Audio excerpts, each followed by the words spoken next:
Hello, my fabulous felines. Did you miss me? I missed you too. Woo, it's been a minute. Ah, this is a very serious conversation, but it needs to be had. Okay? We need to have this conversation. It's a very popular topic. Everybody talks about it, but I think if we really get down to the root of the problem by analyzing the situation on hand, I think that we can know how we can move forward progressively as a people. All right. So, a few days ago, we were greeted with a viral video clip from a middle school in Texas, USA, where a school teacher was caught on video making some very unpalatable racial comments. So, let me read the report by CNN. So how have you guys been while I open this report? I hope you guys have been good. I hope a lot of you have been taking a lot of you have been taking my advice on a lot of things. I'm sure you all have.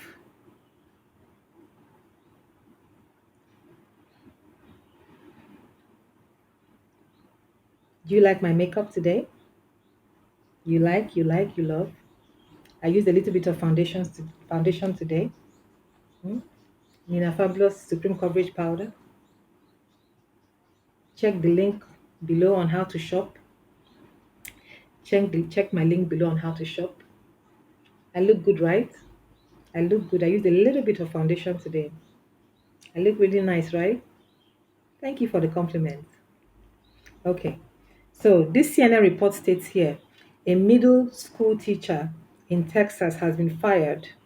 District officials said Monday after video was posted to social media showing the white teacher tell his students his race is the superior one.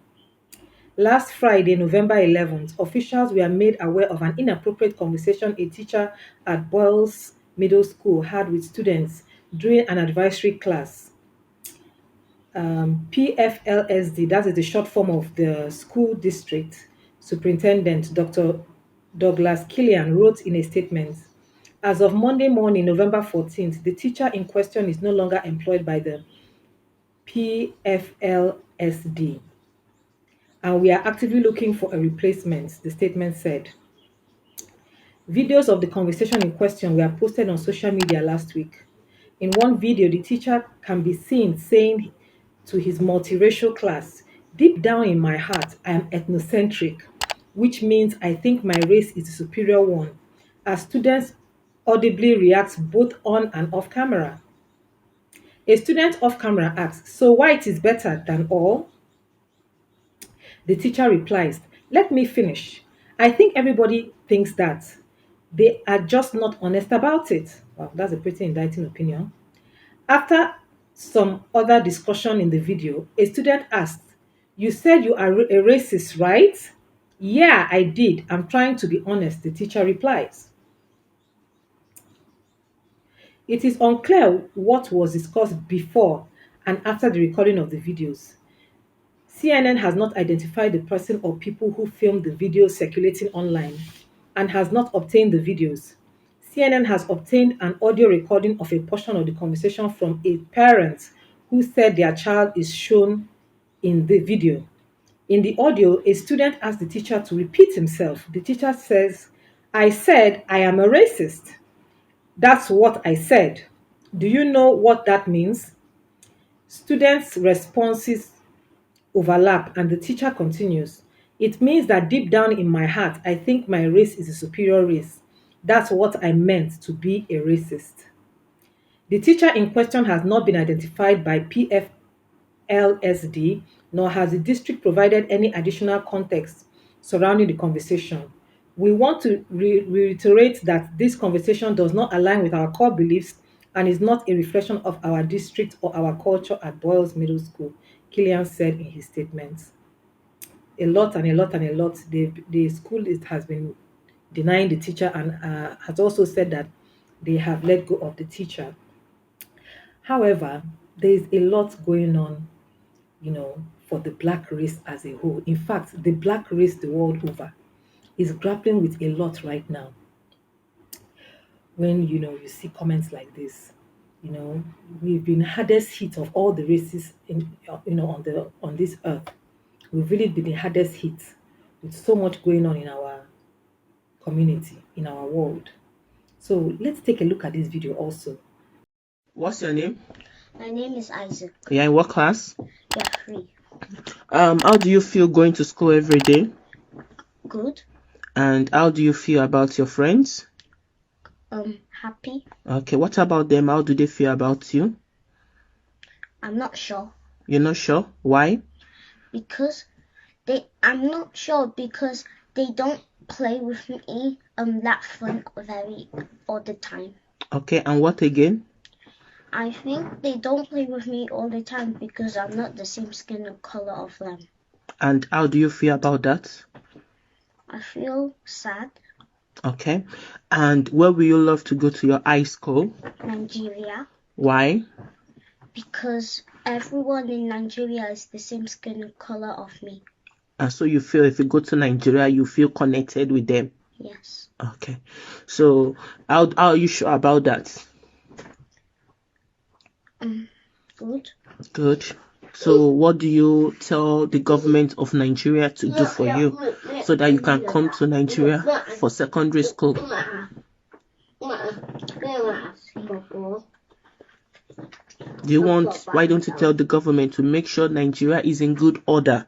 That you want to come to Nigeria, you want good school, you want good road. I know you don't have the experience of what Nigeria look like. I know you say a lot of things about Nigeria sometimes, and I try to cover it up. You left Nigeria when you were 18 months, and you can't remember what Nigeria looked like. But every day, my son comes home telling me how bad he feels in school. Please, Nigerian government, do something about it. We are not happy. We want to come back home, but no social amenities, no school, the fear of security, the fear of if anything happened to my kids, how can I take them to the hospital? Please, Nigerian government, we want to come back home. Do something, please. Do something. We want change. We want change. Do something, please. Please.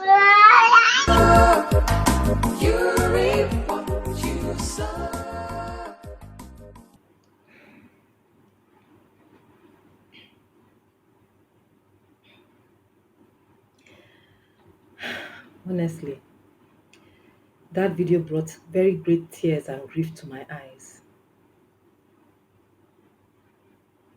Where you have some black African governments creating policies that destroy the well-being of a nation out of their own selfish interests. These policies, which they have deliberately implemented, end up shattering generation after generation of the black populace. They are usually motivated by ethnic and religious sentiments, which at the end of the day does not benefit anybody. We are seeing the ripple effects of these things. Okay? These videos played are just the rippling effects of a larger picture. Let's take Nigeria, for instance. Let's take Nigeria as an example. In 2014, CNN published a report that Nigeria was the third largest growing economy in the world. We can Google it, it's there for all of us to see, under the stellar leadership of President Goodluck Ebele Jonathan. Now, fast forward to 2020. Nigeria is now ranked one of the poorest countries, aka poverty capital of the world, under the leadership of President Muhammadu Buhari. And this has been a colossal downward spiral since his takeover of government since 2015. He has been accused by various interest groups around the country of inciting unprecedented religious rivalry and social economic depression, which has triggered the massive migration of young and educated Nigerians to different parts of the world, starting from North America, to countries like Canada, the US, to Europe and other Asian countries. And in the process of Nigerians migrating to these countries, seeking for, employment, they are faced with the greatest challenge of them all, and that is racism. and segregation. Yes, there are some non-black communities in the Western world that still practice segregation on the down low. You cannot buy houses in that area, okay? You cannot even move your vehicle in, you can't even, take a walk around that neighborhood or even, drive past that neighborhood unless they'll call the police on you because you are profiled, they profile you by the color of your skin to, to be a criminal of sorts. So these are some of the things that a lot of Nigerians are going through. Yes, they have success stories, but most are not having success stories. Most are grappling with these challenges. So I'm doing a video like this so that we as our people, if you are in a position of government and you're watching this video, there's no need for you to keep going to invest in another man's land. That those people have made their country what it is. You like it, you enjoy it. You go to there and you see the things are working, light is working, road the roads are, even you have a road network from that nobody has plowed that road for 6 months. It's there, you know. But in Nigeria, a road that people are plowing every day, it's not tarred. But when you go to developed country, you enjoy a road that is tarred, that people don't plow that road for 6 months. Yes, it's there. They are there. Plenty of them. Even in this almighty UK, are plowed such roads. Okay? We see them, they have other amenities, they have lights, they have water. You go, oh, you like this thing, all your kids are all there. But you make your own country a living hell for others. This xenophobic culture of the Black African race has to stop. It has to stop. And the only way it can stop it, if we ourselves decide to stop it, our community, those of you in your community, you don't want to see another person's progress. You go to all manners of places, anywhere you can go to stop another person's progress, to destroy that person, scatter that person. And the person is no longer feels comfortable to stay within that community, that environment. He now shifts to another community. And that person is of good use to that community. Perhaps it could be even a professional, maybe it could be a medical doctor who may be offering his service to that community. But people are frustrating him. You frustrate him personally, you frustrate him professionally. You understand?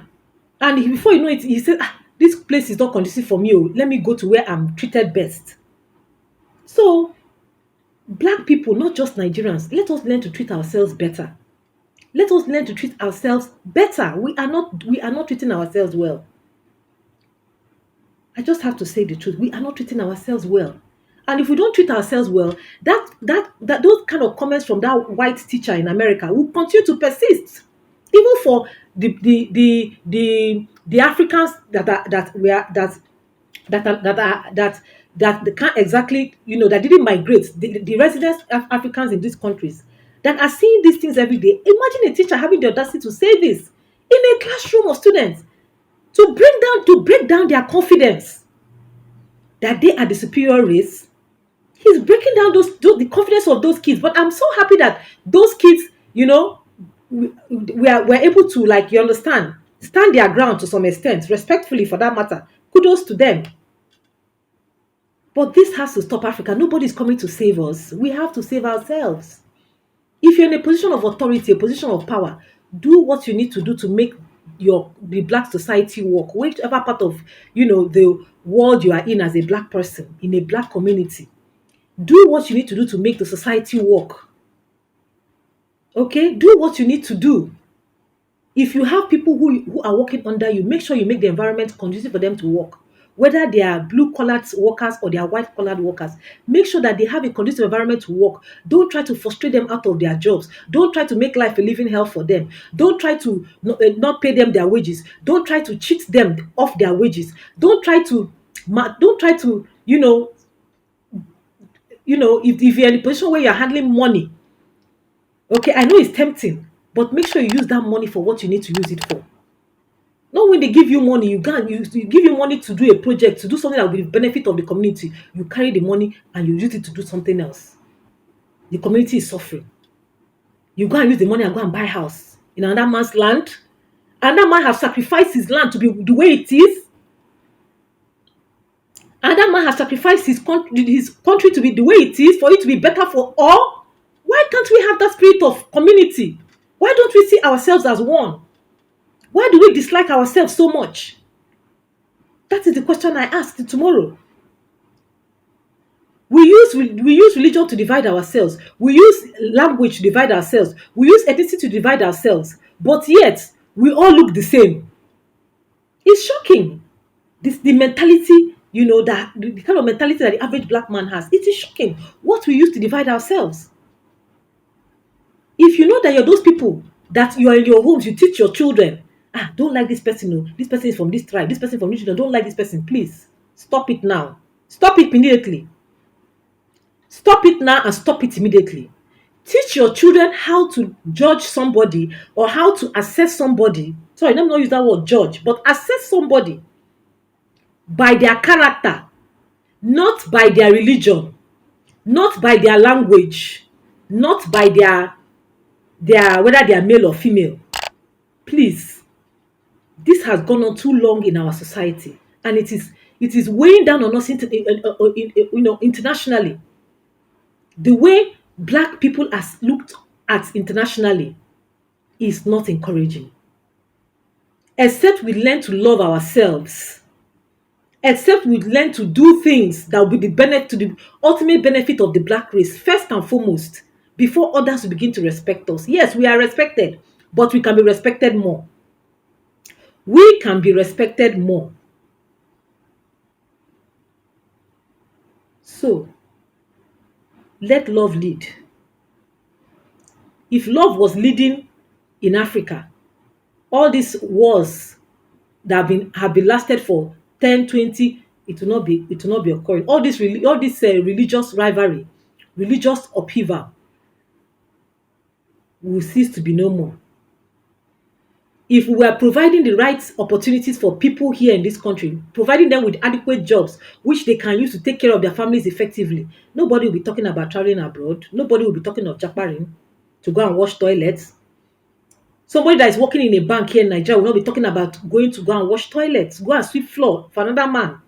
How many of them are coming to wash toilet and sweep floor in our own country? When you see them here, they are kings. They have all the best this country has to offer them. They stay in the poshest neighborhood. They have all the support staff they need. They live in the best houses. They are still earning money in international currency. Why? Because they have chosen to maintain a standard. When we choose to maintain a standard for ourselves, we will also enjoy those benefits when we go to their country. If they say that these black people, when you go to their country, the way they treat themselves, the way the way the country is so organized, everything is there, everything is working. They know that yes, these are people that love themselves. You can't treat them anyhow when you see them in your own country. You respect them. And you as a black person, when you go over there, don't involve yourself in any criminal activity. Don't involve yourself in things that will make them have. I see it. These black people always full of crime, carrying guns, this and that and that. I'm saying it not just for Nigerians or Africans. I'm also saying it for those blacks that have been there for centuries. Those of you that go killing yourselves like chicken. I know that some of you will have opportunity to watch this video someday. It's time to change your mindset against each other. You are not the threat. Stop making yourself the threat. Statistically, it shows that the black man dies in the hands of his fellow black man more than any other race when he's in diaspora. That says a lot. That says a lot. Diasporans. That says a lot.